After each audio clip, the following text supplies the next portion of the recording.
আমাদের মুখ্যমন্ত্রী মাননীয় মমতা বন্দ্যোপাধ্যায় তিনি যে বাজেটের আমাদের বাজেটটা পাস করিয়েছেন, তো এই বাজেটটার শুধু আমার এইবারে বাজেটে শুধু বলবো না আমি, যে ওনার প্রত্যেকবারে বাজেটে যে একটা চমক থাকে এবং জনদরদি যেটাকে বলা হয় গরিব দরদি, এবং তাতে যেরকম মহিলারা সুবিধা পান সেরকম বৃদ্ধরা সুবিধা পান, সেই রকম মধ্যবিত্তরাও সুবিধা পান।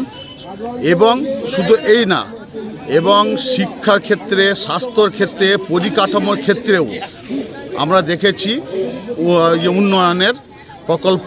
এছাড়াও আমরা দেখেছি যারা ব্যবসায়ী, যারা আমাদের সার্ভিসম্যান সবার ক্ষেত্রে, বা যারা কন্ট্রাকচুয়ালে সার্ভিস করেন সবারই ক্ষেত্রে উনি কিন্তু সুবিধা দেন, এবং মানুষ তাতে বাজেটের মধ্যে একটা আমেজ থাকে, মানুষ একটা সবসময় আমেজের সঙ্গে এটাকে গ্রহণ করে।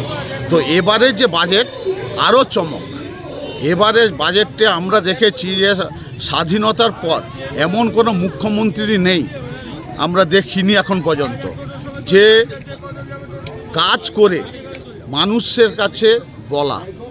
এটা কিন্তু আমাদের যে মুখ্যমন্ত্রী মাননীয় মমতা বন্দ্যোপাধ্যায়, তিনি কাজ করেছেন বলে মানুষকে বলতে পারেন, মানুষের কাছে যেতে পারেন, এবং এটাকে নিয়ে প্রচারও করতে পারেন।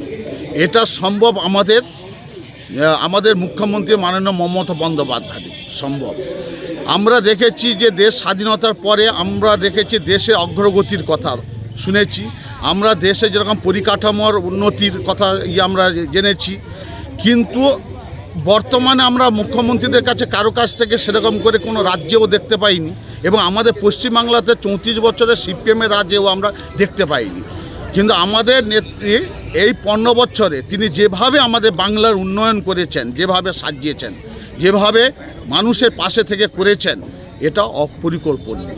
কিন্তু আজকে আমি বলবো যে মায়েদের জন্য যে লক্ষ্মী ভাণ্ডার আরও চমক, 50 টাকা করে পার ডে, 1500 টাকা করে পাওনা।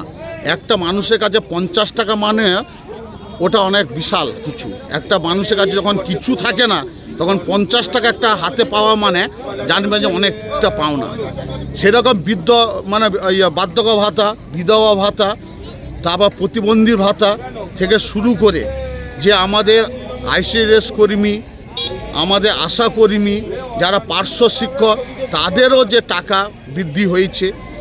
এতেও কিন্তু আমাদের যে সিভিক ভলেন্টিয়ার সবার ক্ষেত্রে যে টাকাটা বৃদ্ধি হয়েছে, এটা কিন্তু একটা তাদের কাছে একটা চমক এবং অবিশ্বাস্য।